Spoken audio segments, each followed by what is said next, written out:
Welcome to the Ben Buzz. I'm Benny King, and we had another really interesting week of college football. Now, unfortunately, it wasn't as great. Had a lot of blowouts, but had a lot of great games. And of course, college football. I'm never going to turn down a good week of college football. And even though it wasn't as great, not going to turn down football because, any football is better than no football, as we say.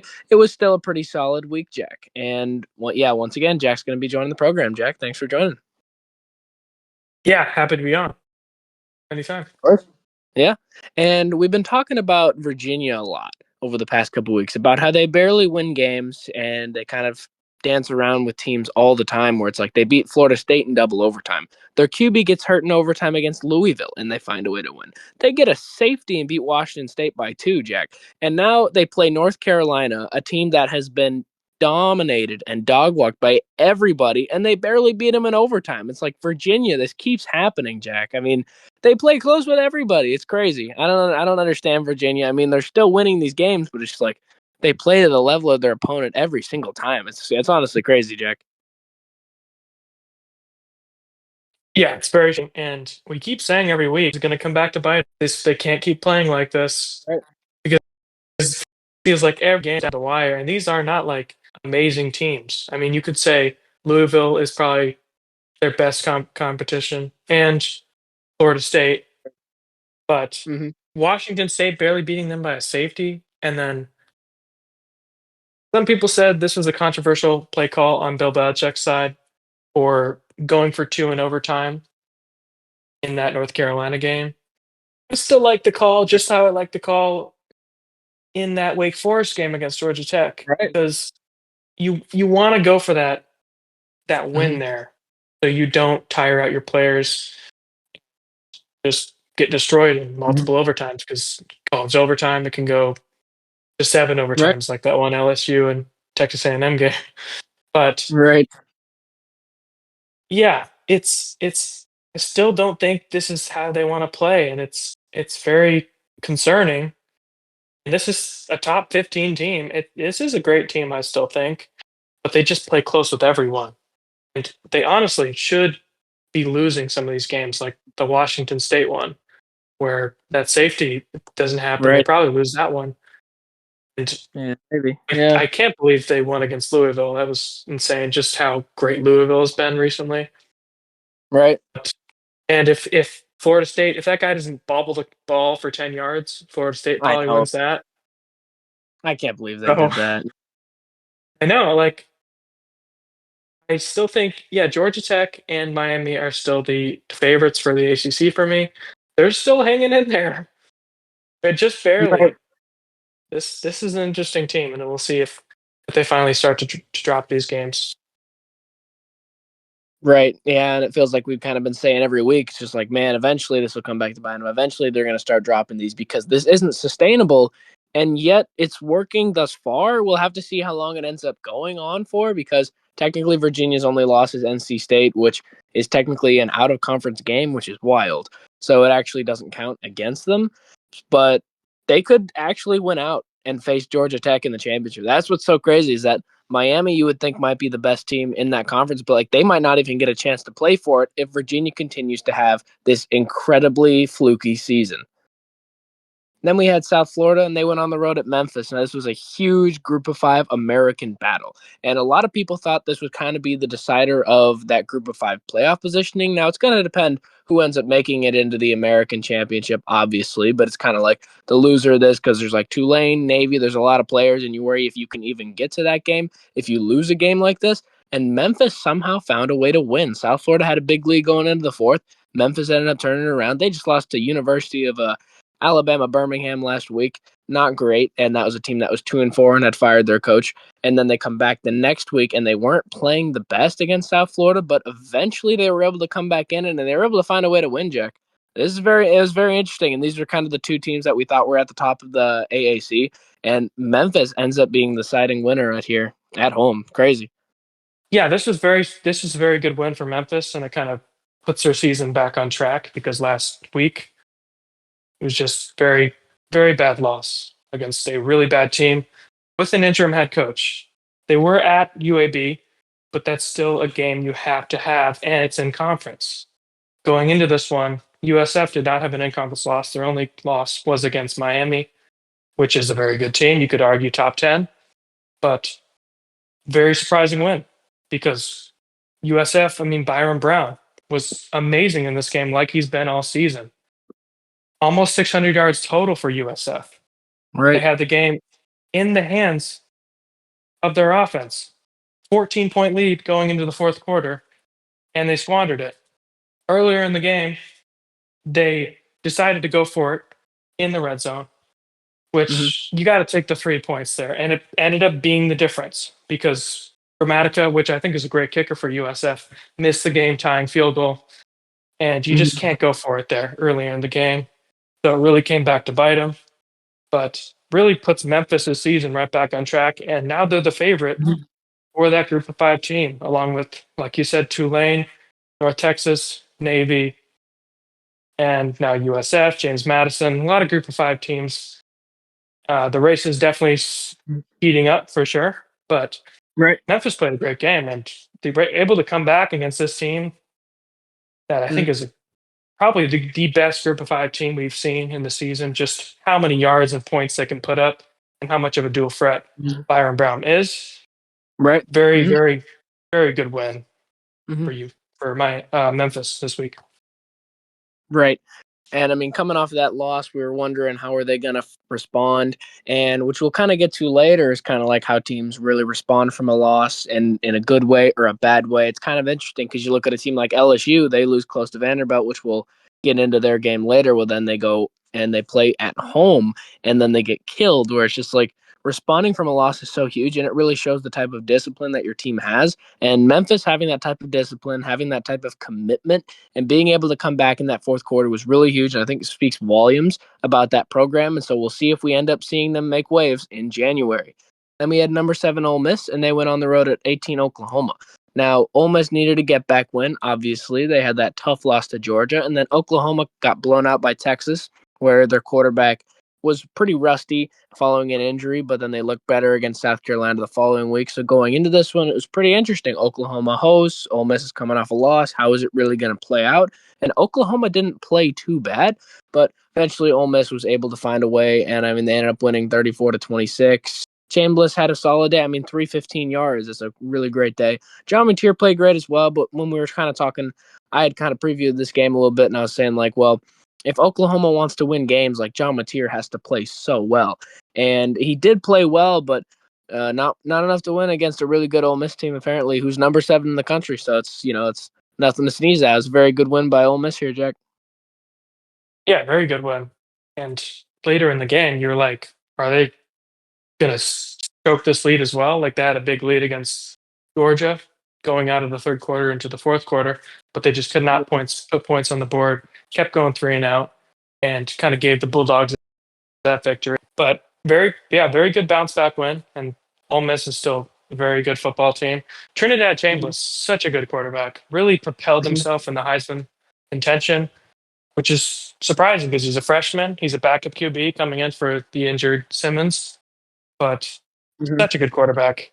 Dual threat ability is all there. He's the full package. He's what you want. And he's a freshman. I mean, Mm-hmm. these tough environments don't really phase him. Even in the Georgia game, he wasn't really phased by that tough environment and the Oklahoma environment too. So very impressive from him. And Ole Miss still a contender, obviously, Mm-hmm. in that Right. SEC race. So many contenders for that SEC championship. But Right. yeah, this was, I mean, Ole Miss was ahead pretty much the whole game. The score looks closer than it actually was. They Mm-hmm. made it look respectable. But yeah, John O'Teer looked better in that South Carolina game, Mm-hmm. but didn't look as Right. good as in this one. And just OU as a whole, their defense could not really get anything going because going into this one, their defense is like one of the best in the country. They're like one of the highest scoring defenses in the country, along with teams like Ohio State. And Mm-hmm. they just do not allow that many points. So Right. this was a very just change of pace for them. And we'll see if they can get back on track. But 2 losses so far Mm-hmm. really kind of puts a halt to that season.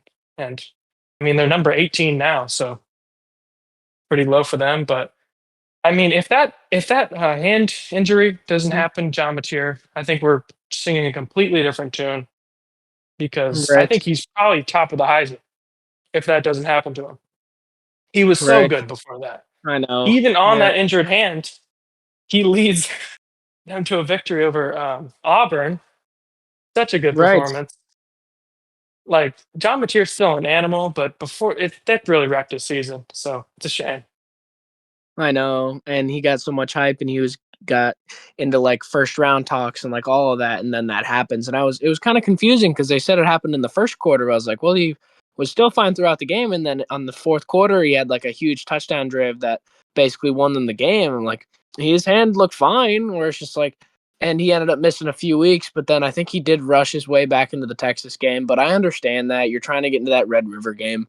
But if you're not right, if you're rusty, I think it was more of a rust issue because like he could throw, but it's just the decisions and then just where the ball was landed was just not great. So he was a little rusty in that one where I don't think Texas is particularly great. I think Texas just caught Oklahoma at the perfect time. I think if Texas plays Oklahoma just about any other week, I don't think it goes that way.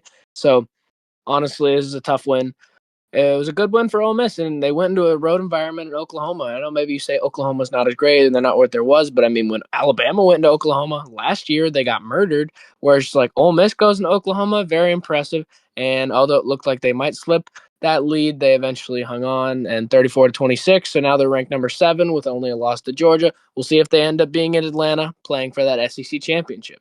Then number 4 Alabama, classic trap game. They went on the road at South Carolina. They just played 4 ranked teams in a row. This is almost like a not necessarily a break in their schedule because I do think South Carolina is solid, but it's kind of like this is kind of a break between ranked teams or like this really tough schedule where it's just like this is the one where they've been the closest to losing, you could say. It's just crazy where Alabama ends up barely winning on the road 29-22. We thought it was going to go to overtime at a certain point. Then it looked like South Carolina was going to win, and then they fumble, and then Alabama gets to go ahead. TD. I mean, this is a crazy victory, and I mean, one that it didn't look like they were going to get, but Alabama found a way to win. Jack 29-22. Yeah, this was a very Kalen DeBoer type of win that you're going to get with him there, but very solid win because this is a game they probably should have lost. That fumble really kind of sealed the deal there. And I kind of thought, I don't know how you feel about this, but later in the game, on that last drive that Alabama had, they kind of let him score. I think you stop him one more time and you just let him kick the field goal. And not, because their offense really cannot get anything going in that fourth quarter. Earlier in the period, they did, but man, it really shows just Lenore Sellers really does not have many weapons. He was just kind of doing everything by himself. It's such a shame because he's such a good player. He's going to be a high draft pick for sure. He just does not have a good team built around him. And he's easily top 10, top 15 QB in the country. He's so impressive, but he just does not have a lot of weapons to throw to. Does not have great offensive line. It's crazy. It's sad, really. Yeah. Yeah, about Alabama. Good for them for sticking in the game. This was very close and in conference, but it really continues this streak that they've been going on. Very impressive streak. I think this is their fourth or fifth SEC win in a row. Yeah, I think they're probably the best team, but with Texas A&M, that win probably makes them the best team. It's tough. You could probably go either way, but this really solidifies that they can go into that tough environment, play a team that just is ready to beat anyone, and get a tough win. So very impressive for Alabama. Yeah, Jack. And I mean, Alabama, I know that people aren't going to say this is as impressive of a win. And I know they almost lost to a team that's 3-5. I get that. But they just played so many good teams back to back to back. So to have the discipline to be down in a game after all of that and end up coming back out on top, that is still pretty impressive to me. So, Alabama, great job taking care of business on the road and somehow finding a way to win in South Carolina. Then, number 10, BYU, they went on the road at Iowa State. And this was a matchup that we didn't expect it was kind of flipped because Iowa State was ranked pretty high throughout the year. BYU wasn't. Now BYU has some great wins. They beat Utah. BYU's really been climbing, and now they're number 10 in the country. And Iowa State has fallen off the face of the earth. Now they had some good wins early. They beat Kansas State in Farmageddon, and then they beat Iowa, but then they've really fallen off the rails with some tough losses to Cincinnati, which, you know what, we didn't give them that credit at the time because, like, well, it turns out Cincinnati's pretty good. Cincinnati's killing just about everybody they play. Cincinnati's good, so you can't really fault them that much. But it's like Iowa State keeps losing, and they lost back to back. They really should have lost or nearly lost to Arkansas State, and then they lost to Colorado, which Colorado just got murdered by Utah. So it's like Iowa State, it's a really tricky team to evaluate because, like, when they play really great, like, they dominated Arizona, a team that, like, a lot of those other top teams are, like, barely edging out, or, you know, sometimes they lose, whatever the case may be. But it's just like you wouldn't expect Iowa State to really fall off the rails so much when they've had such great performances early. They're really just not the same team at the beginning of the season, it feels like. And BYU just keeps getting better week after week as they end up winning on the road. It looked a little suspect early, but eventually BYU found a way. 41-27 is a pretty good victory for BYU, Jack. Yeah, very good victory. And Kalani Sitake, BYU coach, such a good coach, one of the best in the country. Just to have the adversity. I mean, I think this is their fifth straight win, and going into Utah, they were they were not favored in either of these games. They were underdogs in that Utah game and the Iowa State game. And when you think about it, like going emotional win against Utah, the Holy War, a rival going out of Right. that week immediately facing a team that has lost two straight, but they just had a bye week. So they have a lot of time to prepare for you home when you're going into that tough environment in Ames. So this Mm-hmm. and it, in the first half, this was really all Iowa State. Right. They really built up a lead, and the thing with BYU is they're so good. They're just such a well-rounded team. So if they get any Right. momentum, they're just going to steal it Mm-hmm. immediately. So if you can't make mistakes against them, they're like the Mm-hmm. Chiefs or the Eagles. If you make a mistake, they're going to make you pay for it, and they're not going to make much mistakes at all. Yeah. Or So Ohio State. Yep. yeah, teams like that. But Mm-hmm. when you think about that pick six, that was huge, and the punt block, that was a big play. Mm-hmm. Kind of just squashed all the momentum for Iowa State they had built out for the first quarter and a half or so.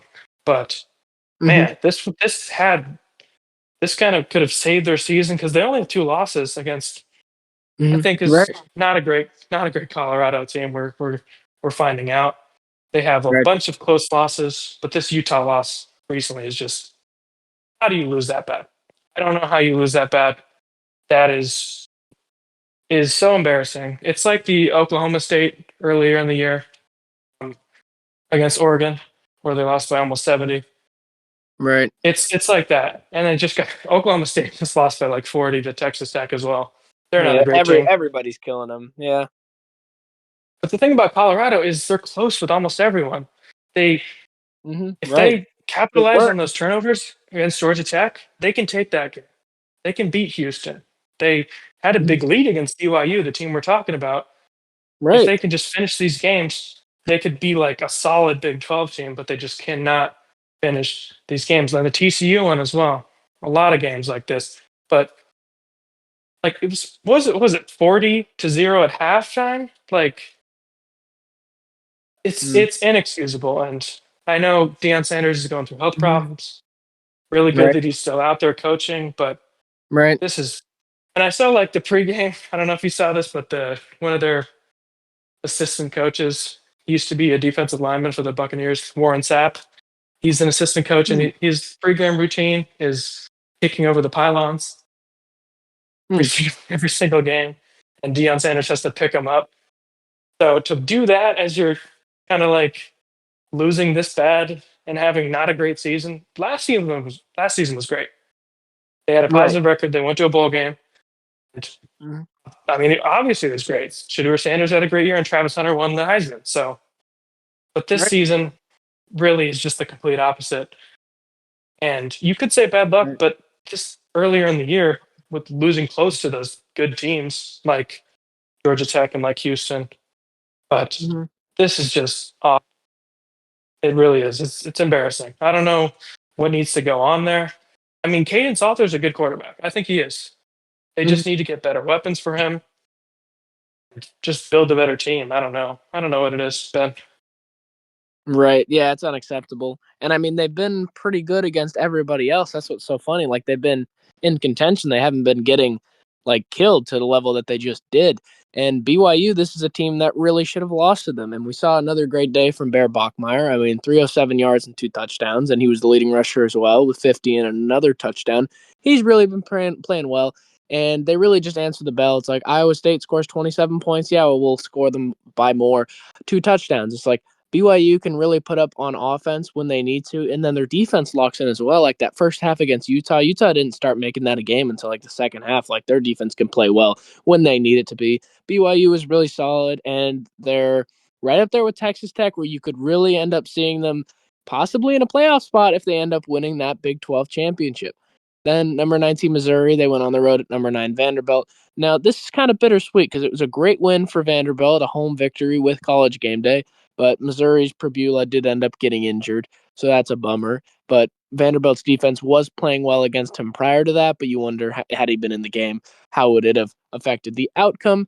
Vandy still solid win, and all of a sudden we might be talking about a playoff Vanderbilt team. That's so crazy, Jack. But it really is possible, It really is a great win to get home against a ranked team and game day, right? which just never happens for Vanderbilt. But yeah, very bittersweet. You're Right, right. For Bula, I don't understand the play call, kind of running him up the middle like that, and he just kind of got flattened. Hope he's right, okay. It doesn't look like he's going to play much of the season, or if he's going to play this season at all. So it right. really sucks because Missouri's a great team. Their 2 losses are great losses, and if he doesn't go Mhm. out like that, they probably win because last play of Right, the game, they completed the Hail Mary. They just were a yard short. So insane that they even got that. But there was, it looked like the momentum was going to flip because earlier in the game, in the fourth quarter, before they got that touchdown drive, it was tied 10-10 pretty much the whole game. This was a very defensive game, right. No, which mhm. I think made it more entertaining for me. I thought this was one of the best games of the week. I think probably the best game. Ole Miss, Oklahoma was great. Memphis, yeah, this was one of the best games of the week.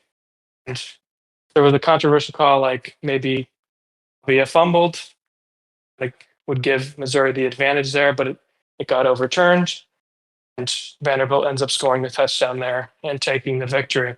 But very surprising, Mhm. very good season for Pavia. I don't think he's top of the Heisman, like people are saying. I think as like Chambliss are Right. there, Jeremiah Love's probably still there. It's definitely still Mendoza. I think Yeah. I think Mendoza or Haynes King for Georgia Tech. I think Haynes King really needs to get a lot more shine here because that Syracuse game was very Right. impressive. I mean, you looked on the line here, like favored by 22 points. Is there really that much separation for these two conference opponents? But apparently, yes, there is. There is that much separation. Even though, like Syracuse earlier in the year, they destroyed Clemson. Clemson's not a very good team, but yeah, very impressive for Haynes King. I mean, he can really do it all. So I think you could even say he's the front runner over Mendoza. I would probably give it to either Mm-hmm. or. Honestly, you could say you could give it to both, right? Mm-hmm. You get where I'm coming from? Yeah, I mean, I see it at current state though. It is Mendoza, and that marquee win was so impressive, and the throws that he's making. He only had 2 incompletions and so many great throws against Illinois. Like he has so many great performances like that, especially against ranked teams, and that definitely gives him the Right. edge. But I can see where you're Yeah. going with that. But yeah, All I'm saying is he needs to get more shine because I think Pavia is probably getting the most shine of right, anyone. He's probably getting the most press. But and Pavia is great. No shade to him. But people like Mendoza right, and Haynes King, they deserve a little more buzz surrounding them. mm-hmm. So yeah. Right. Right. And I mean, yeah, no doubt. And guys like Pavia, he had a fairly solid day. And honestly, obviously it was a very defensive game. So, he had 129 yards and he did not end up having a pick.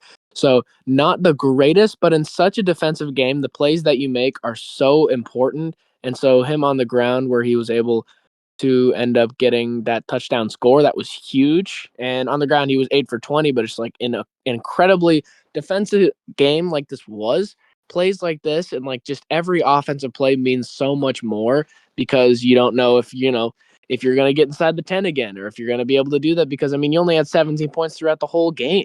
So very important, and points are just so much more valuable in defensive games because they're hard to come by, and that's an easy thing to say, but it really is true. And we saw that with Vanderbilt, and they would be able to get just enough to beat Missouri. Then number 20 Texas, they went on the road at Mississippi State. And Texas, somehow they ended up winning in final overtime. I don't understand Texas. They were getting blown out just about in the fourth quarter, and then all of a sudden they get a huge touchdown. The kick return, or the punt return, rather, was a crazy motivation shifter. And it's just like all of a sudden Mississippi State just completely loses it and just really chokes. And Texas, they feel so fraudulent, but it's like, why can't you finish the job, Mississippi State? Yeah, it's a bummer, but Texas ends up living to fight another day, Jack. Yeah, they do. And I don't really agree with them being ranked. I know we had them ranked last week. Just I think we were putting a lot of stake in that Oklahoma win, which is very Right. impressive. But now that Oklahoma is kind of dropping these games and not looking as good as Mm-hmm. they did earlier in the season, I think it's okay to drop Mm-hmm. Texas out and put teams like Washington in, which how was Washington not ranked? We'll get into it. We've talked about it so much. Right. But Right. I think you got to put teams like Iowa in there, like Navy in there, and I know Mm-hmm. USC's in there, but they're definitely over Texas as well. I just don't see Texas being that contender because their two losses are not close at all. Like they may look close on paper, but that's really like a two-score loss against Ohio State. They were not close at all in that game. That's a garbage time touchdown. And same thing with the Florida game. They were not close at all in that game. And Florida's not a very good team. I know Florida somehow is still in the hunt for the SEC. I don't know how that's even possible, but with those four losses, Right. that's And not a the bad coach fired, yeah. right. I don't. I mean, that's not a great team either. So that's not a good loss for Texas. But very, I would say, Mm-hmm. impressive just to come back and win against these SEC teams. Like they kind of did this last week against Kentucky, winning in overtime. But it must really suck being a Mississippi State fan. I mean, like Mm-hmm. they just can't get the job done. They had Tennessee on the ropes They earlier in the year, were getting the rest of the field. and you're like, Right. okay, whoa, is Mississippi State like a good team now? Apparently, they're not really. And even after that, okay, maybe you drop Tennessee. That really sucks. Obviously, you're going to drop that game to A&M because Right. they were just on fire. But to lose that game against Florida, that game against Florida is just head scratcher. You're about to win the game. You're down by two, and the play Mm-hmm. call is just awful. That's Atrocious. really what Mm-hmm. comes down to it. Is these past few weeks the play call has just been awful, and you could say the same thing about Florida this year. They got rid of that problem, but the Right. play call with Shapen just throwing it right to the defensive tackle to lose that game against Florida is just Right. really just soul crushing. And this one was even worse because the Tennessee one, their season's still alive after that Tennessee game, but it's really over now. You could say it was already over after that Florida game, but Right. really, just to be a Mississippi State fan, it just really must suck because you're winning by 17, like pretty early in the fourth, but it's still the fourth quarter. You should be able to take this out, like, and get some first I downs. know. If they just got a couple more first downs and just ran the ball more The game's effectively, like the big changing point was giving the momentum to them was the roughing the passer and Arch Manning kind of gave them good field position to just score immediately. And then the punt return, you can't allow a punt return that late in the game to tie it. right. It's just unforgivable. It really is. And I don't even know what to say. Like it sucks. it sucks because I think this is a good Mississippi State team. And yeah, Right. just those two close home losses are just so deflating because those fans deserve to rush the field. They really do. I know. They stuck by I this know. team. They deserve a field rush. They really do. Like Texas does not They deserve deserve to what win. right. They deserve what Vanderbilt's doing. Yeah. Right. Right. This it just sucks. And with Texas, they're still in the hunt there. Two losses. I mean, they're not Right. as obviously they're not as good as Missouri or Oklahoma or even Tennessee, those two Right. lost teams. But their season's still alive. I don't know why, Mm-hmm. but they really get on our nerves, I know. That's not bias at all. I don't think that's bias. I think it's just I think going into the year, they were just so hyped up and it was people would just not stop talking about how good Texas was gonna Mm-hmm. be. They were preseason number one.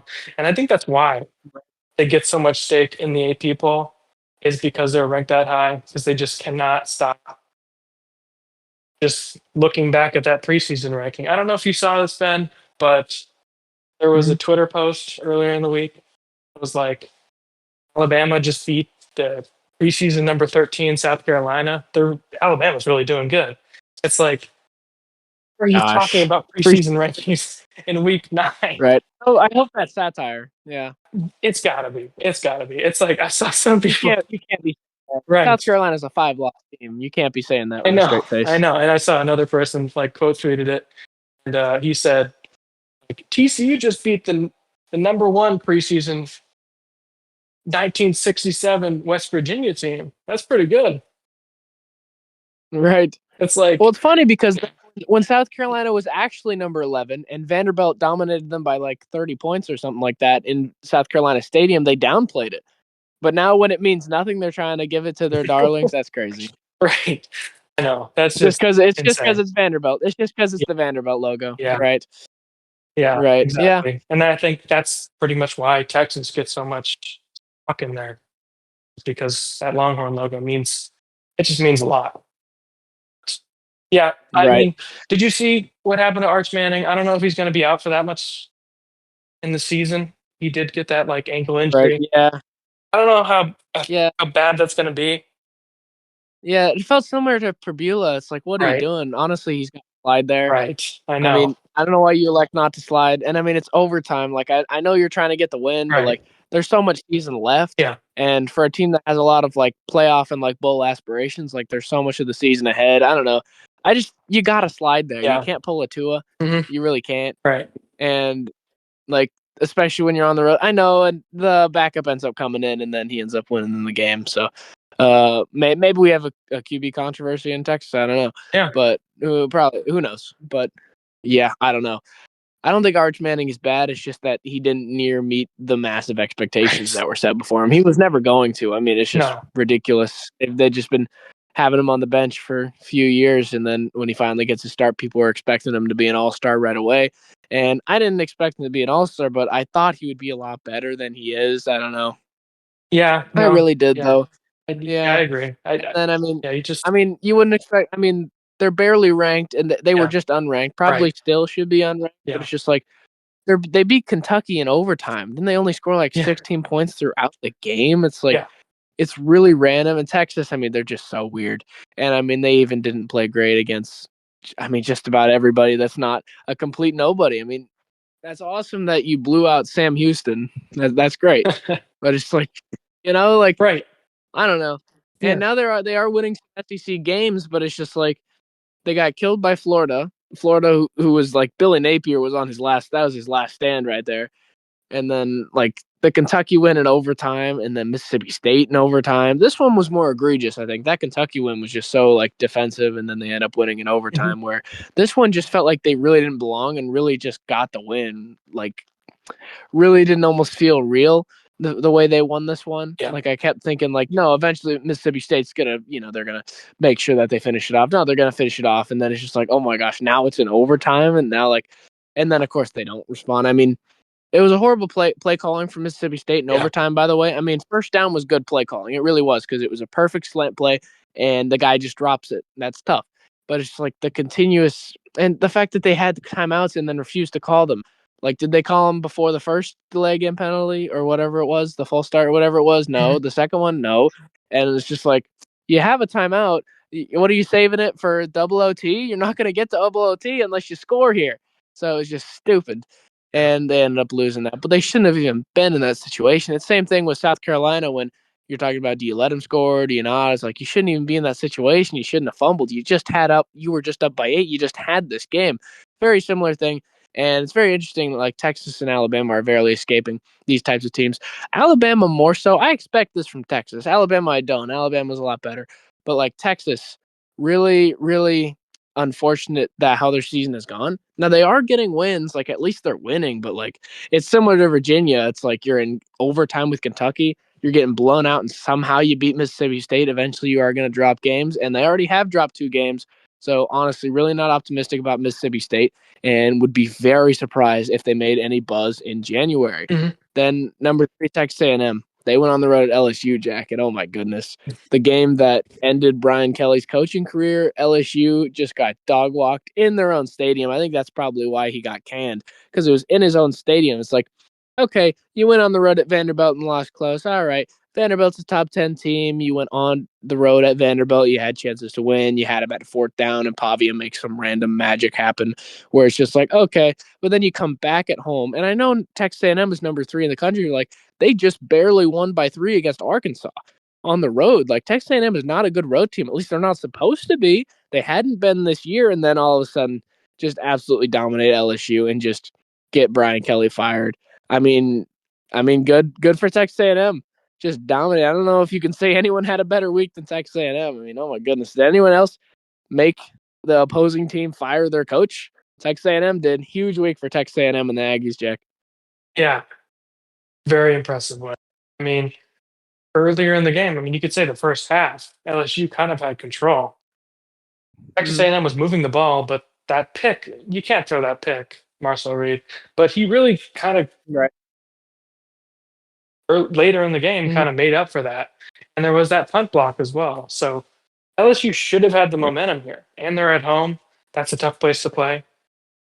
But Texas A&M really showed like they're just such a good team, and you could really argue for 3 teams being number 1 this week between Ohio State, Indiana, and Texas A&M.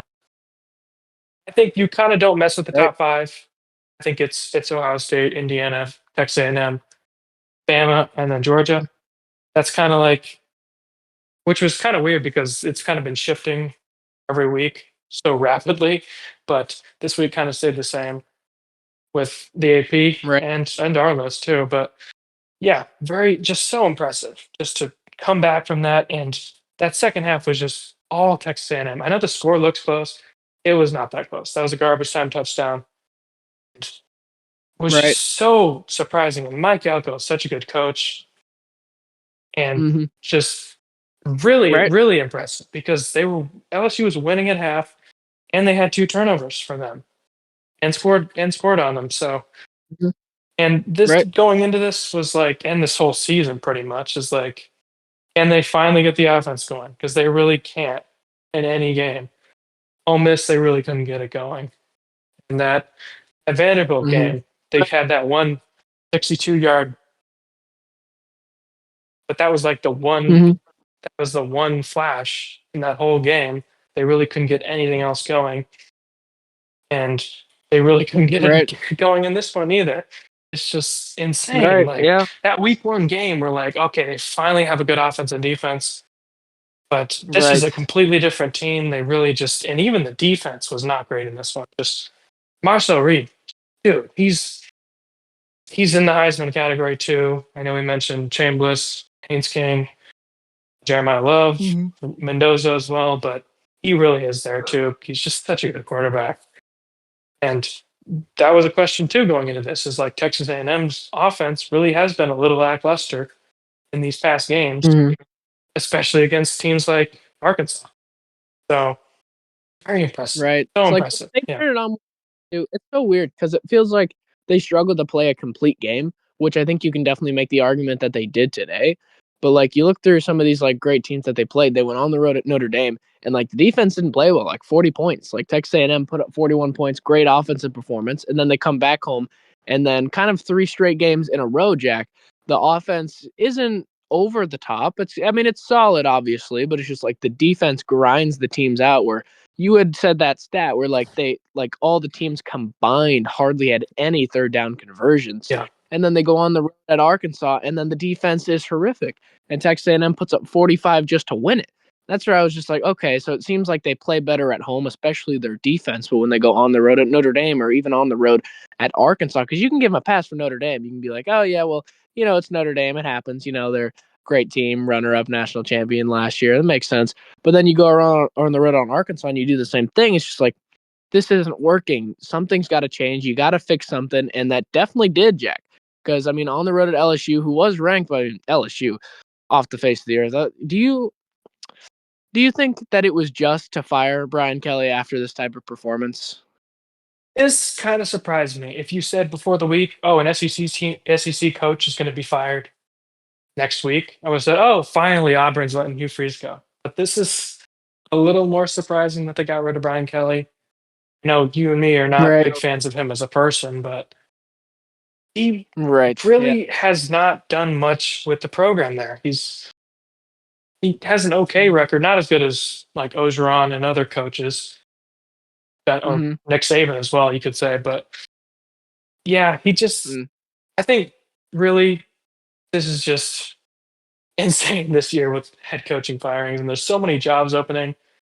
And I don't know if we're going to see Right. Lane Kiffin go because he's constantly brought up every single job. It's like, is he going to choose LSU? Is he going to choose Florida? Is he going to stay with Ole Miss? I don't really see him leaving Ole Miss. I don't see it just because he's brought that Right. team back Yeah. to like recognizability. Like that team, like not that great of history, not that great of track record, and he really brought them back.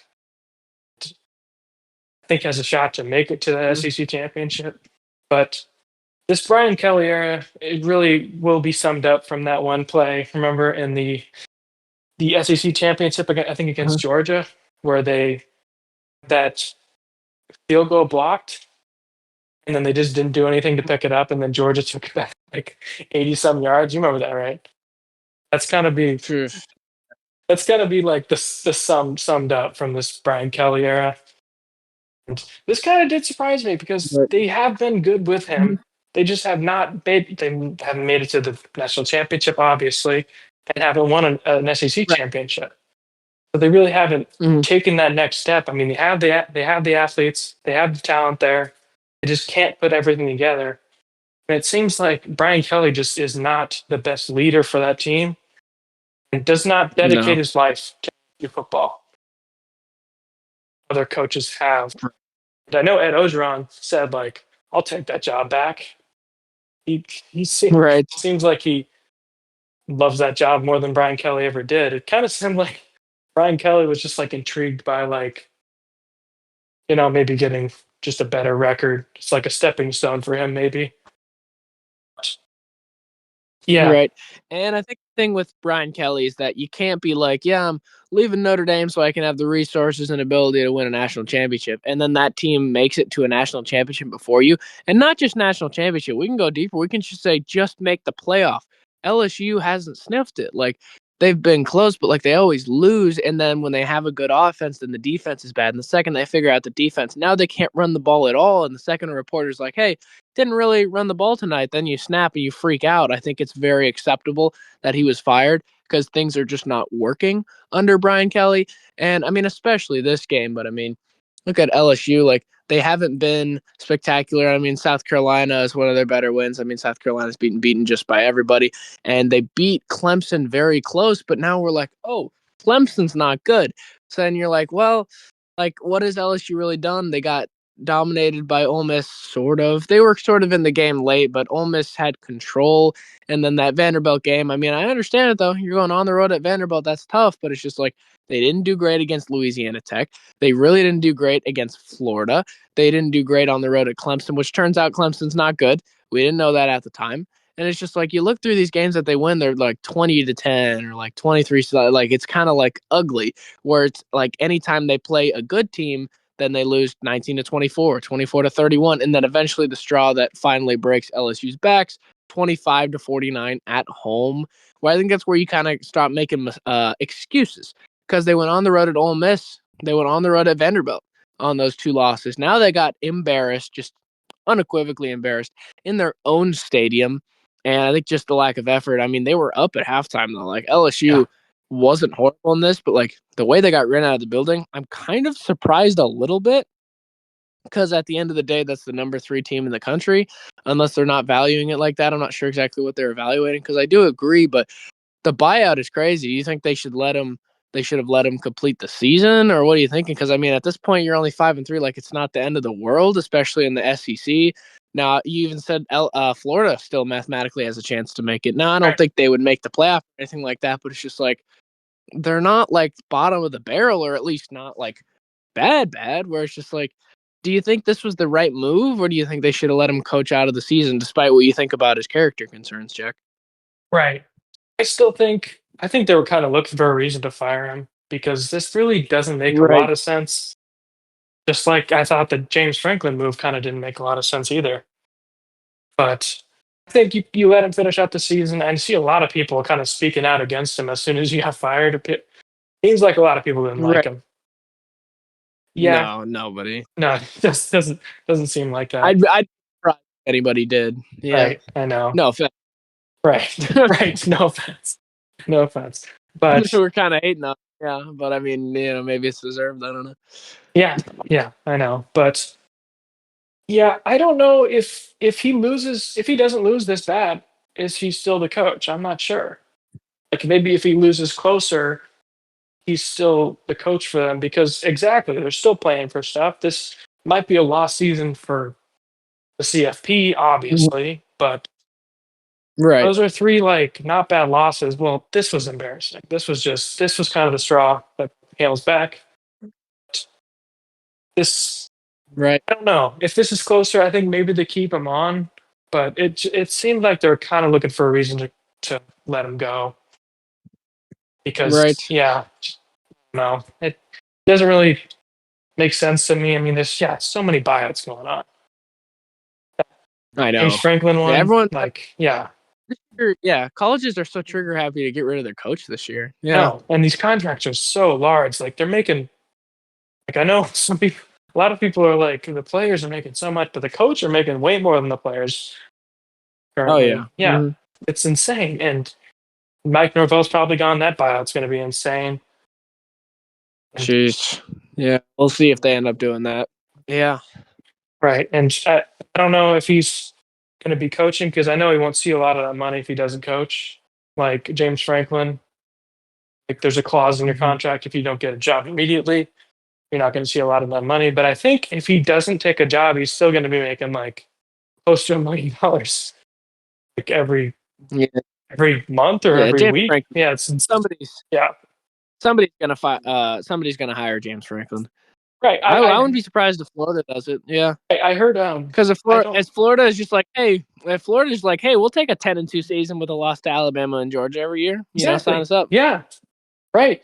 Like James Franklin gets a lot of flack, but like he's still a great coach, and it seems like he's a great just leader for that team. I mean, he can't win those big games, but a lot of coaches can't win those big games. The fact that he goes has that good of track record, has that many winning seasons, and last year was in the Final Four for the CFP, still very impressive. I know it kind of Hmm. collapsed near it, but man, Right, I they think had that game. they did, but Notre Dame was kind of like they were hot and they just kind of let Right, them and back in it. that late interception by Right. Aller was just Yeah. inexcusable. Yeah. Yeah, I heard crazy to think that that was their last chance. Because you that think was the about when, last like chance. Jack, you would, I guess, weeks ago when JJ McCarthy was watching TCU win that game, and then you're thinking, Yeah. oh, is he going to be able to do it next year? Right. And then you think about the same thing with Drew Aller, where you're like, man, like that was his only chance right there. Yeah. Yeah, that's true. I heard Virginia Tech maybe is reaching out to James Franklin. There's just so many jobs that are opening up. Like, and I think LSU, Yeah. this is one of the most I mean, tough. he'll have pick litter. Yeah. He really will, and Lane Kiffin if he decides to leave. But LSU. I don't understand. I know he's Yeah. really in the mix for every single one, especially the Florida one. This LSU job is so big. It's such a big deal to be the LSU coach. Yeah. You And know what Ole Miss has got to do? They got to do what Indiana just did. They see all the rumors, they see all the things. They're like, you know what? We're locking him down. Signetti, you're not right, going anywhere. They right, now. yeah. That's actually what they ought to do. Yeah, that's true. And it didn't really I mean, it didn't really make sense for DeBoer to leave Washington because he had such a good record there. Yeah, he could see that it wasn't going to be as great of a year the next year, and that it was his only chance to get that type of job. Where like Yeah, other people that were in conversations for that job, Dan Lanning, he ended up staying because he knew he could continue to get the best recruits, and he knew that he was going to end up having a great year, and he did because he was number one in the country for a lot of the time. Where DeBoer was kind of like the window kind of closed, and so he jumped ship right after that. I understand people upset about DeBoer. Maybe he should have stayed. I mean, he probably should have. Is kind of messed up. But was then the Washington coach, see if you're upset about like coach hopping, like the Washington coach hopped from Arizona and brought like some guys in the transfer portal. So even that is kind of like the same thing, where it's just like the loyalty is unfortunately kind of gone in college football. But you know, Jack. right. I know. Like the Houston coach Willie Fritz right now, he's kind of on a run. They didn't have a great year last year, but Houston's really good. He just Mm-hmm. hopped like he was one of the best Tulane coaches ever. If the 12-team playoff is in effect in that 2022 season, Tulane is obviously in. He really brought that Right. program back to where they probably should be. But he just recently Mm-hmm. jumped back ship back to Houston, and you could say Signetti was coach of James Madison. He kind of left that team, but Right. yeah, it's interesting to see where these coaches like. We just said like last episode, Lane Kiffin was the Mm-hmm. coach of AU. So weird to Mm-hmm. see these where these coaches ended up and where they were before. So yeah, Right. Yeah. And as I mean, Brian Kelly. I mean, maybe it yeah, was the right decision to go. I don't think I do think you got embarrassed and it was in your own building, but there had to have been other issues going on under behind the scenes. Because if we say like his character concerns are like what we've heard about him, maybe it makes sense. But they knew a lot of that stuff when they hired him. There had to have right. been something going on the scenes, and then back to back losses, just not good enough for LSU. And I think there must have been something going on where they really didn't like him and they really wanted to get him out of there. And I mean, LSU ends up taking their third loss of the season, and we're not even in November yet. So they're saying, hey, that's unacceptable. And you know what?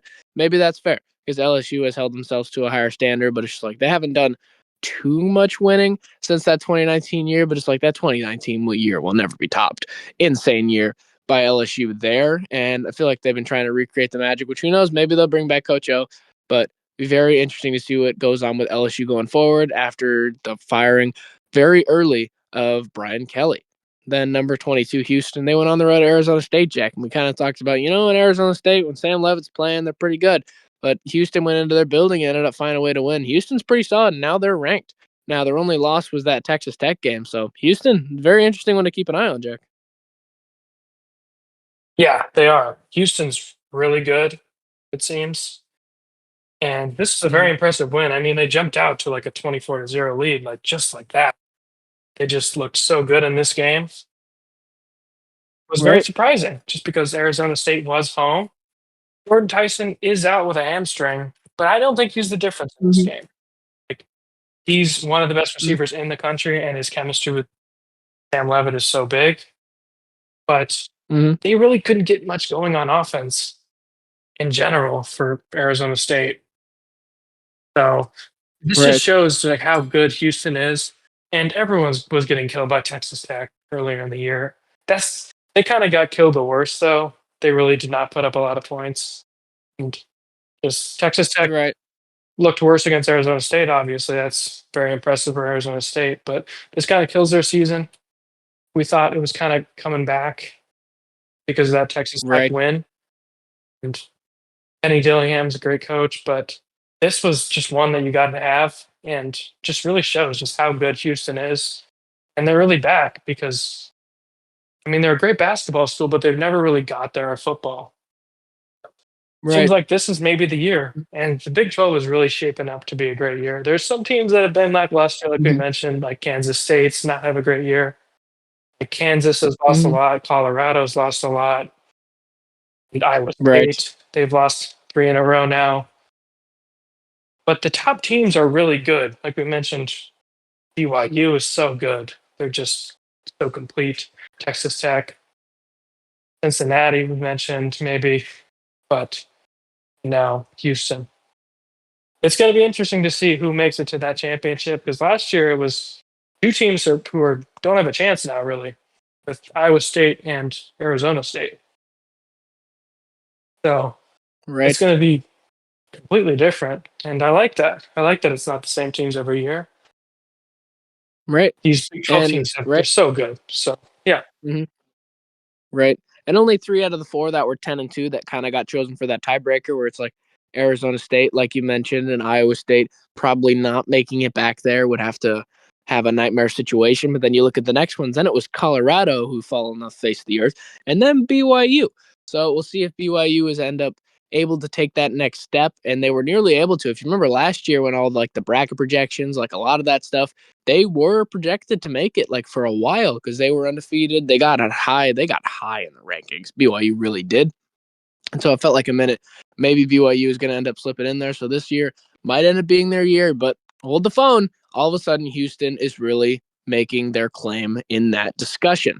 Then Illinois went on the road at Washington. I don't understand why we keep pretending, especially the AP, why they keep pretending that Illinois is a top 25 team.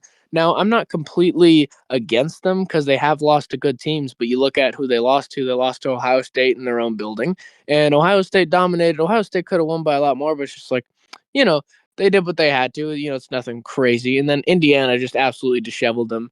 I think that's going to haunt them, the 53-point loss, but it's just like them beating USC the very next week was honestly, that really surprised me. And then you see USC is ranked now. That's really the only thing saying, yeah, Illinois isn't terrible, but the Purdue one we saw, and then the Ohio State loss, not great, obviously. But Washington. Here's my question, Jack. Illinois was ranked ninth, and then they lost, and then they fell all the way down. But then they rose back up to like 17 or something, and then they fell down to 23. Like the AP loves to rank them for some reason, like continuously. Why don't they give Washington that same treatment? Why is Washington never ranked despite even like having a win like this over Illinois, and they're still not ranked, Jack? I mean, I don't understand it, Jack. What are you thinking about that? yeah, it really doesn't make any sense. We've talked about this a lot this season. They still Mm-hmm. have not been in there all year. It's so weird. They should have been in there before the Ohio State game when they were undefeated. And Damon Williams just Mm-hmm. playing like an absolute animal. He really is one of the best QBs in the country right now. Still, more people need to give him praise because this Illinois win was so huge. But even after that Rutgers win, they should have been ranked. And then that Michigan loss, that was not a great loss. But Michigan, obviously, they're Mm-hmm. going to come back. I Yeah. mean, that loss to USC was so massive. And then coming back home, Sharon Moore is going to take every advantage he can Mm-hmm. get. And so that makes sense. But very big bounce back win for Washington. And this just really Mm-hmm. shows they really are that is such a tough place to play. I mean, even Ohio State early Right. on in that game was struggling there. Like, and if a couple more things go Right. their way, that could be even closer. It could maybe make the difference. It's such a tough place to play in Washington. And they just deserve their flowers, but they don't get any. I don't know if it's moving to the Big Ten.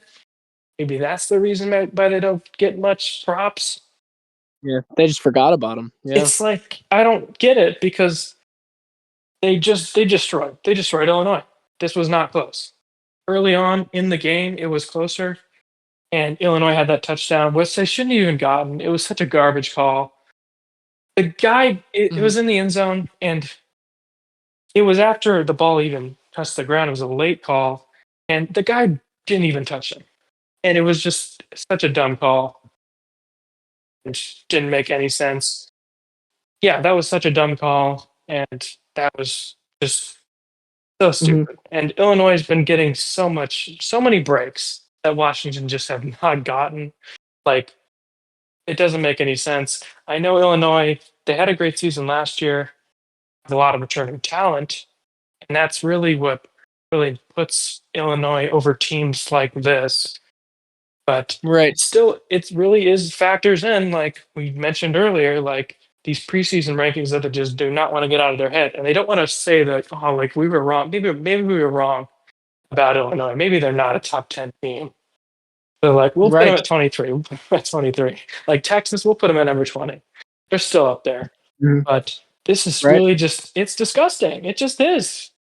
Washington Mhm. destroyed the number 23 team. The AP poll said that. It's Mhm. just insane that they were that high. Like, I agree that USC win was very impressive, Mhm. but they just don't have any more to their resume, really. And not playing close at all with their opponents, like we said with Texas, that 53-point Mhm. loss really is just it's just one of the worst things Right. ever. You can't have that in your resume and be a top 20 team. You just can't. Like you Mm-mm. put them over Yeah. teams like Iowa or even Nebraska or even Minnesota, like last week when they were ranked, but it's or Northwestern even. Like that's just it just sucks. Right. Washington is you could even argue is a top 20 team. They're that good, and their losses are really good too. Lose to the number one Mhm. team in the country, as close as like Texas was. I know it doesn't show it on the scoreboard, but that was closer. This Right. this is a great Yeah. team, and Damon Williams is one of the best QBs in the country. They really run the ball well, and they just play really good at home. They had that streak before they played Ohio State. It was like 30 games straight, spanning over multiple Mhm. years. Something like that. They just know how to Mhm. win at home. They just do. And they still have a shot in the Big Ten. There's a lot of Big Ten teams that are just on the cusp of that fourth slot. Like teams like Michigan, Iowa. Like Mhm. you could say Nebraska's maybe there, and but it's really heating up. And I think they just deserve their flowers. They just deserve to put in there. And like so many other teams had votes above them. I know like Mhm. Navy had well Navy makes more sense. But teams like USF and Tulane, they had votes above them. It just sucks because I don't know if you just Washington just they deserve more press and they just don't get a lot of coverage Mhm. up there. So Right. it's yeah, just hope they get some more in the future. But it's just that's it deserves to be talked about at least. Just, Right. yeah, Right. And I mean, they're certainly not getting enough credit, and they just dominated a team that the AP said was number 23, and they did pretty good against a team that was number one, far better than this team that they still had ranked multiple times after getting dominated by your number two. So if you're saying that team's better, wouldn't it be better if that team was closer than a team that got blown out by the team that you're saying that was worse? I'm kind of rambling, but it's just like the consistency really isn't there from the rankings. And I think just like, when are we going to see love for Washington? Why are teams like Illinois constantly getting the benefit of the doubt? Now, Jack, as we move on, we had another very interesting week for awards. So we're going to get into our weekly awards. Who do you think had the best offense of this past week? yeah. This was a little tough for me. You could go a couple ways here. I'm gonna go with Texas A&M. They had that punt block early on, and they had that pick. They really Mm-hmm. turned it around. And this coming into this was like LSU's defense is really solid, one of the best facets of their game. To hang 49 on them, to just completely Mm-hmm. shut them out in the second half as a garbage time touchdown. They really had zero just to make it look more respectable, but just embarrass them in the second half. The offense really clicked on all cylinders. Mm-hmm. Yeah, I'm gonna go Aggies here. Right. Yeah, I think you also have to go Aggies. I mean, it's just the fact that LSU, the only thing they had going for them was their defense. Where if you look through their games, like the offense really doesn't score much points usually. They really rely on their defense to help them win games. And you look at that South Carolina team, like the LSU held them to 10. Florida, they held them to 10. Louisiana Tech, they held them to 7. Clemson, 10 as well. Where it's like that's about where they hit. And then they score about 20. That's usually where they hit. Where it's like that's how they usually win games. And the fact that Texas and A&M was able to do that and just dominate them. And in LSU Stadium, Texas A&M has been notorious this season as they're not that great of a road team, but they put those rumors to bed and they dominate LSU on the road. A great offensive performances against what was supposed to be the saving grace of this LSU team. Now, who do you think had the best defense this past week? Right. And one more thing I want to mention about best offense, I think I'd be remiss not to mention North Texas this week. Their quarterback Nestamaker had like 600 Oh, yards. right. So Jeez. Yeah. it's insane. I Mhm. think they're also up there. But for best defense, I think I'm gonna go the Hawks. Blow out a team like Minnesota because I put a lot of stake in Minnesota just for destroying Nebraska last week. Very Right. impressive. So to just destroy that, and those 3 points were also in garbage time. They were shutting him out most of this game.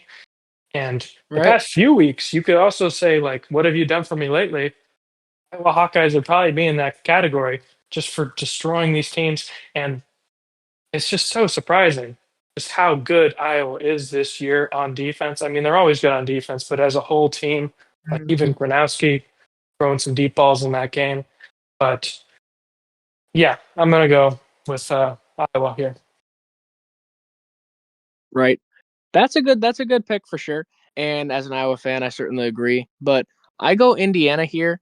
Now, Indiana just absolutely dominated a UCLA team that was supposed to be really on the come up. They were 3-0 after they switched up their coaching staff. Nico was playing a lot better after they got him in the transfer portal, but then Indiana's defense just purely exposed them and just dominated. UCLA only had 6 points, but it was like, it was like a field goal like in the second quarter and then a field goal in the third. Like this was never in question. Notre Dame, Indiana's defense just absolutely strangled them.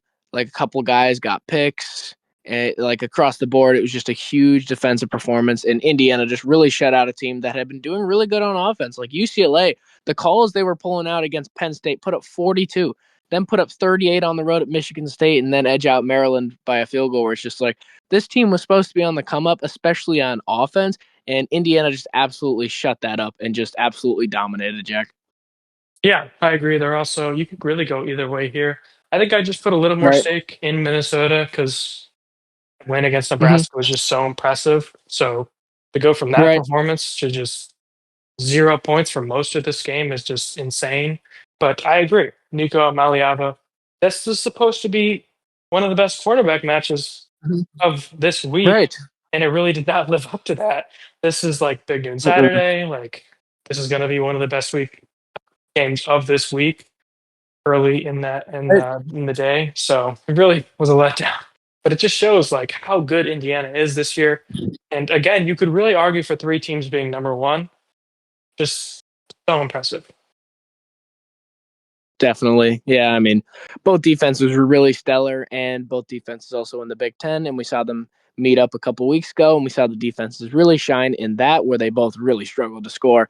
Really great defenses between those two teams. Indiana, of course, very complete and was very dominant against UCLA. Iowa still a great choice because that Minnesota domination was just so out of character. I think just Iowa, they're not known to do this. I think that's what's so astonishing of it. It's just not just like, yeah, the defense played well. It usually does play well, but the way that they dominated Wisconsin and Minnesota is pretty unprecedented for the Hawkeyes. Now, who do you think had the best uniforms of the past week, Jack? I think this is the first time we've actually gone with Oregon here. Just the Grateful Dead inspired Grateful Duck Mhm. uniforms, the tie dye numbers, like just Right. the black full uniforms. It's insane how good Mhm. they look on the field. Right. We Right. haven't really gone Oregon these I awards. know. Yeah, it's insane. We're like when we first started doing these, we're like, oh, okay, Oregon's going to take them every single week, but they really Right. haven't. I mean, like last week, they could have had it if they brought some more heat, but they kind of went with those all white ones, so we had to give it to the Holy War. But this week, for me, they Right. have it. Right. Yeah, they got it earlier with the marble ones, if you remember that one against Oh, Oregon right, State. right. That But was before right. we even started doing them. But those marble uniforms, those are some of the best in the season in general. Right. Those are so good. Right. Easily. And I mean, the combo, like the color combos, like everything they did with it, like it's all really great, but it's like the tie dye really wins me over. And that's what kind of gives it the edge, where it's just a really interesting and like cool look. And they didn't overdo it. I think tie dye, that's what's tricky, is that it's easy to overdo it. And I think they found like the perfect balance, and it really looks great on the numbers. So I'm really liking what they're doing.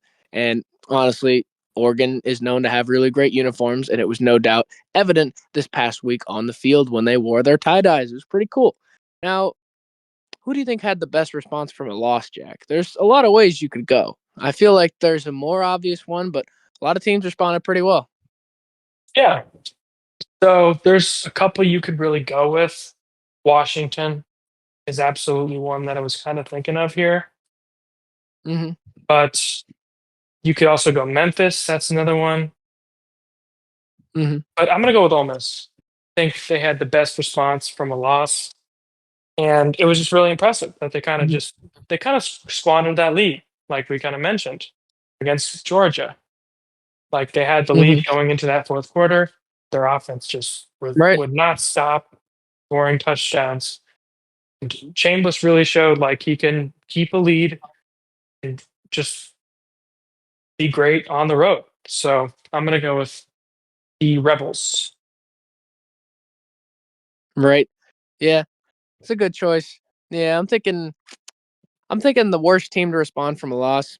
It's probably UMass. No, I'll go with Ole Miss. Yeah, I mean Ole Miss, that was a really great response against Oklahoma.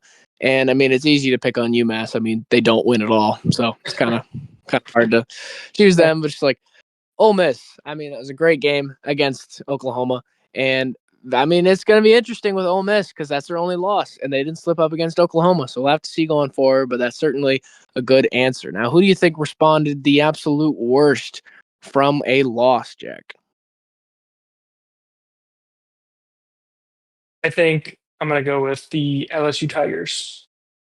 I just Mm, think that yeah. that Vanderbilt was really Hmm. close for most of it, and they had chances to win if their offense can just keep things going. But to have your coach fired and to just lay an absolute goose egg in the second half after you had the momentum, you had Right. cause turnovers, you had special teams moments were great, and you had the Hmm. lead against this great team who Right. has really like not been close with many teams. I guess you could say Arkansas, but and Auburn, but that wasn't really close either. But this Right. was just really, really impressive Hmm. first half. I agree. Like, and it was surprising. I'm like, wow, is LSU really going to pull this off? They might have this season Hmm. back on the roads here, but Right. they're out. That second half was just so atrocious, and it was just really the worst way to respond to a loss for me. Right. I mean, no doubt. And we've talked about it a lot. Not only do you go on the road, very emotional loss on the road in Vandy. It's a tough game. Vanderbilt's a top 10 team. You can see why they would lose that one. It's unfortunate. But to come back home and the way they unraveled in the second half, the way the Aggies dominated, who are known to kind of fall kind of suspect on the road, and then LSU just completely falls apart in shambles in their own building, and then the coach is fired, and it's like the team just completely unraveled so fast. Like they were just ranked number 10, Jack. Like that just happened. Yeah, They were a few weeks ago, even before you could say like weren't they number 3? I think they peaked at like number 3. Crazy. Where it's just like LSU. You really can't go anywhere else. And you could make the argument for some teams, for sure. And maybe some of those are valid, but it's just like I don't know, just very easily atrocious, and just everything that happened, and now Brian Kelly's got him. Which honestly, if you could say maybe that's the best, because maybe you should get rid of him. So maybe it's not as bad as we thought, but just overall the way the team unraveled, just really bad week for them. So definitely a great pick. Now, who do you think? What have you done for me lately? Who wins the recency bias award, Jack? Who do you think's been the best over the past few weeks? If we disregard the rest of the season, what are you thinking?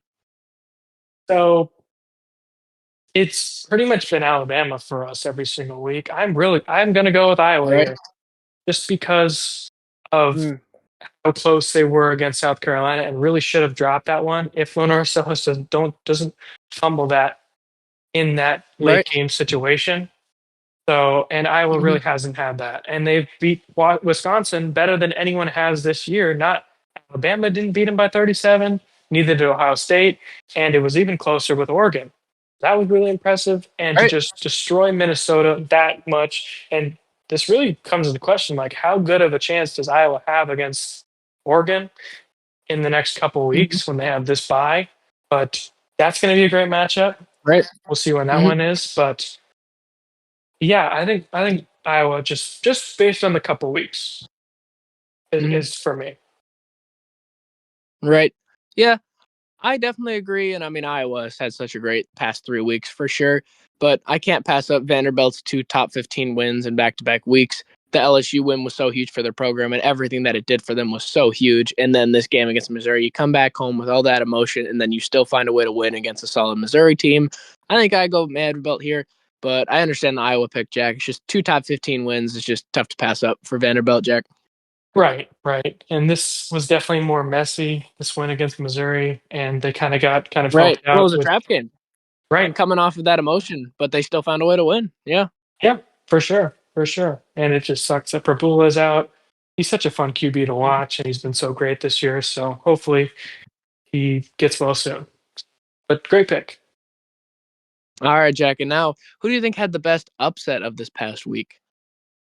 This was a tougher one for me because there's not many upsets this week compared to last week. I mean, you went Louisville, I went UAB. Just so impressive to me. Memphis at home. That's Mm-hmm. good of a team, best teams with your interim head coach in there. But this Right. week was difficult because there's not a lot of upsets. There really isn't. I mean, there was close upsets like North Carolina almost beating Virginia. You could say Iowa State Mm-hmm. kind of had the momentum there. Missouri almost beat Vanderbilt, but Mississippi State. Mm-hmm. right, Mississippi State as well. But I'm gonna go with Memphis here, or yeah, Memphis. I'm gonna go with Memphis because there's not really a lot of options here, and just we didn't really mention this in the best bounce back, but really good bounce back from Memphis just to kind of revive their season after that horrible conference loss. You can't lose to Alabama, Birmingham, but that kind of like puts in the front seat of this G5 race, Right. which is really surprising. You would not have thought that. I mean, I thought USF was going to win this game and kind of like Right. They put their probably should have. Yeah. and this is a very historic season for USF, but they just have not been good against Memphis. They are 2-9 against them in the American Conference, if you can believe that. They're that bad against Memphis. So I thought this was going to be a turning Mm-hmm. point for them just because of how good USF has been this season. But just great job, Memphis, to beat a ranked like top 15 team probably in USF and be on the Right. outside looking in this top 25 race and Mm-hmm. having the best odds to be that G5 team in the college football playoff. Right. I think you're right. I go Memphis as well. It's just that low was so bad last week. It's like your quarterback gets hurt. You're on the road. You end up losing to UAB, who's 2-4. Coach fired. Like it's not a game you should be losing. Then they come back and they face a South Florida team who is just desecrating every single team. Like the numbers that they're putting up week to week. I mean, they've had so many. I mean, multiple. That's the thing. It's like multiple games where they put up 50 and 60 points. Where it's like South Florida had been really dominant, and they were kind of bleeding that into this game, but eventually Memphis was able to figure it out and really bounce back in a great way against South Florida. Now it's time to get to who is the best team of every single amount of losses, Jack. So who are you thinking is the best 8-loss team? What are you thinking, Jack? I'll go with UMass. They almost got that win against Buffalo. And I don't really even know if there's other 8 loss teams Mm-hmm. in the FBS. There's So, there's a few. Yeah, there's not many. right. Yeah. Yeah. Yeah. It's just you. Yeah, I mean UMass. Yeah, I mean there's not too many ways you could go. I mean for 8 loss as far as that goes. Yeah, I mean you're probably right. Well, yeah, I don't know. They've been pretty impressive. I mean, it's pretty tough to lose 8 games. So right. yeah, Yeah. right. Now we get to 7 losses. What are you thinking on this one? There's a lot more options here. We're starting to get a lot more 7-loss teams. Are you feeling Charlotte? Are you feeling Oregon State? What's the thought process here? I'm going to continue with Oregon State here. Charlotte just, I mean, we just mentioned like Mhm. Mestamaker throw 600 yards against Charlotte. USF also blew them out. Right. They're another team you could also say probably should be an FCS team. They're just not very competitive. But Oregon State just got recently a win against Lafayette. I think I would go with Oregon State here. Right. I mean, you could go like Middle Tennessee, Sam Houston. We're starting to get a lot of options here in the 7-loss category. You can even say Eastern Michigan. We had said them a few weeks ago. I think it was like a 6-loss team, but they're looking a lot worse. I feel like you do have to go Oregon State, and the fact that they've come close to beat a team like Houston, and now Houston's ranked, which is huge. Like they were in overtime with that team, so I definitely think you got to give the edge to Oregon State. It's a good pick. What are you thinking about 6 loss teams, Jack? Oh, right. Yeah, I'm gonna go with Arkansas. Yeah, we didn't really Yeah, touch on that I game like. with Arkansas and Auburn. Mm-hmm. This was kind of surprising to me because we had said like last week Arkansas probably is going to win Mm-hmm. that game just because Auburn has been just awful against SEC opponents this year. So very Mm-hmm. impressive, and they just have come close to beating good teams like Tennessee and Texas A&M. But Mm-hmm. Right. um, Mm-hmm.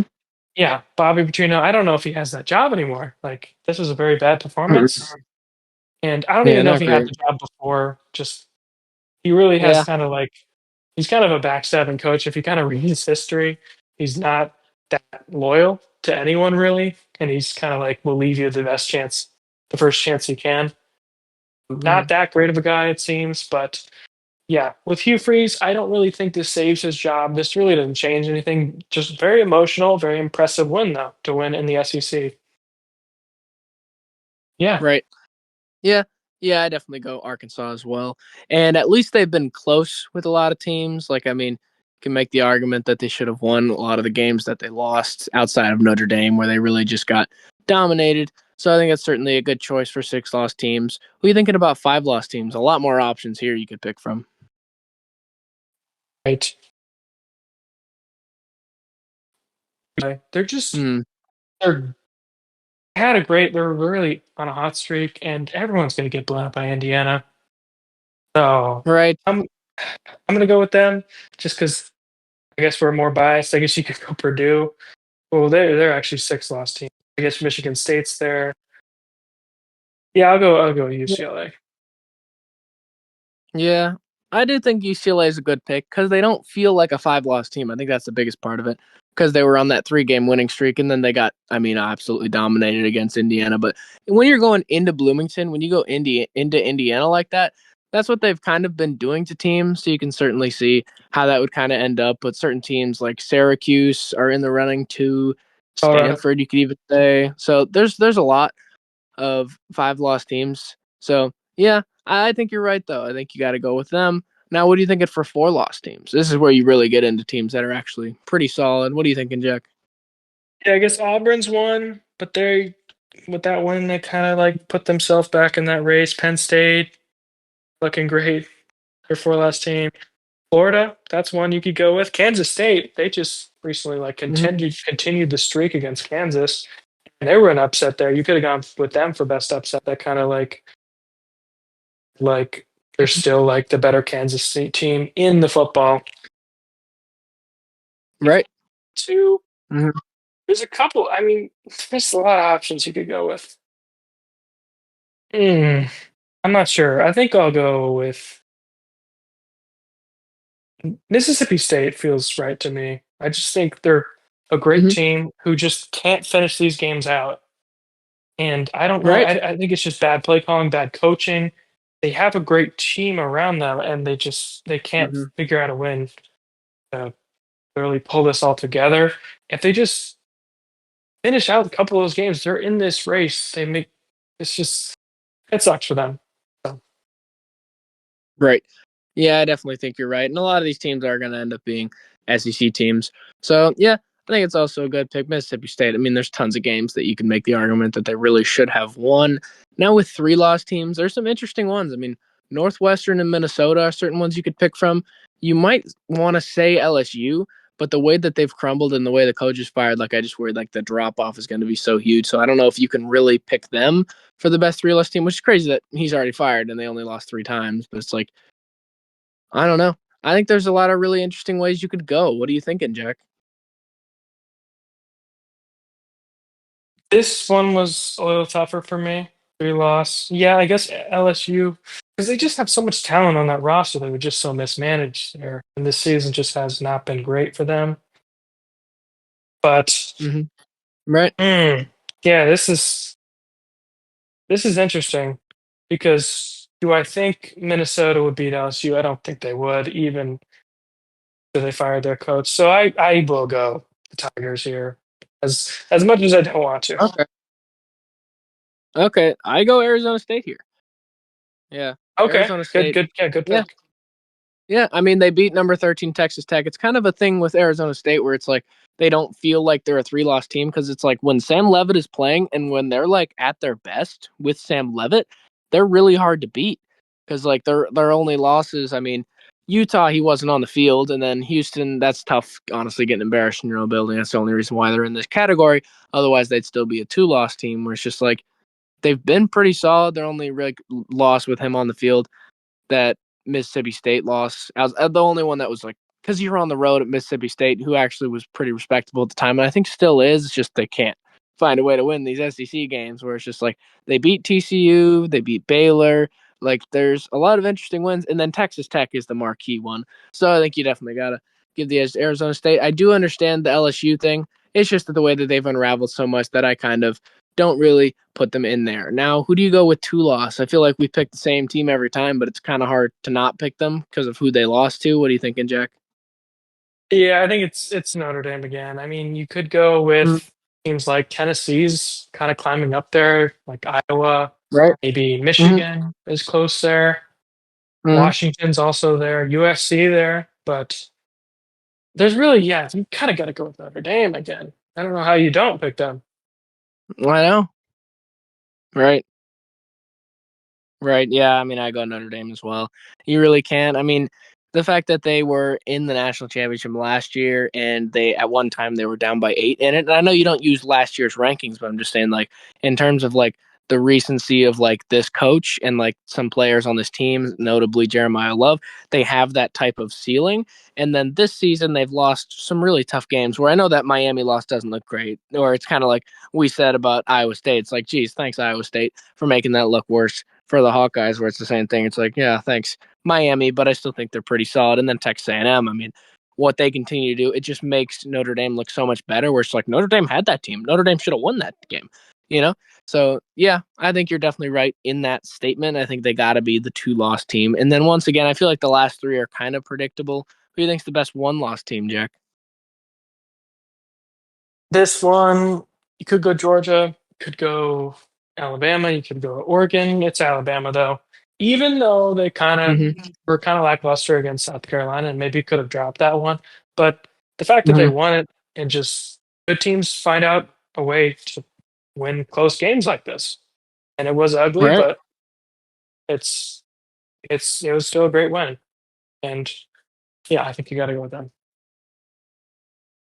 Right. Definitely. I feel like they were just really gassed. I mean, that stretch that they had, they were so battle tested. So the fact that they managed to get through all of those games, not a scratch on them, with no losses is crazy. And their one loss is just really such an outlier because it makes zero sense. Because turns out Florida State's just really bad.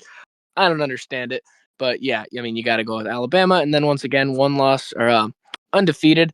I feel like once again I go Ohio State here, reigning national champions, dominate pretty much everyone they play. It's kind of an easy pick. What are you thinking, Jack? Yeah, again, you could go three teams here. You could go with Indiana, you could go with Texas A&M, and you could go with State. You could Mm-hmm. also go with teams like BYU, maybe Georgia Tech. Those teams are great Right. too. Mm-hmm. Buckeyes for me though. Right. Yeah, got to go with the Buckeyes. You really can't go wrong. Reigning national champions, and even if you take away last year, they've just been so dominant this year against so many great teams. So you really got to go with Iowa State for the best undefeated team. All right. Well, this was a very interesting week of college football. There were a lot more blowouts than we expected. We had thought maybe UCLA makes it close. They end up getting blown out. And then it's like, oh, maybe Mississippi State upsets. No, then somehow Texas still wins. Where it's just like those types of things where it kind of feels like March Madness a few years ago, where it's like, oh, we almost get a great upset, and then it gets ruined. Or like, oh, and then there's blowouts where it's just like it was still a great week, and college football is still great, obviously, but would have liked to see some things that we saw like in week 1 and week 5. Like we've had a lot of great weeks, and just college football is great every week, no matter what. But honestly, we've really got a great future with college football, and it sucks because now it's like dwindling. It's like now that we're leaving October, it's like November and December, and then it's like, oh, it's almost done. But college football is so incredible, and we're gonna be here making content all year. So make sure like, subscribe, those types of things. We're here. We're making previews. We're making reactions. So really appreciate everyone who tunes in, and really appreciate all the people that tuned into the top 25 video. Really appreciate that. So really appreciate Jack you coming on the show. Yeah, no problem. Be happy to come on Right. anytime. But yeah. Right. And I say that every week, but I mean, you're here every single week. So, yeah. And, we love college football on this channel and going to try to differentiate the content here soon. We're going to have some different videos coming up in the next few weeks. Keep an eye out for that. But honestly, college football is so incredible. So it's really fun to cover it. And we're really going to have a great time covering it over the next few months because college football is still here. Another great week in the books, and we've got several more months to come. This is the Ben Buzz. I'm Benny King, and thanks for tuning in.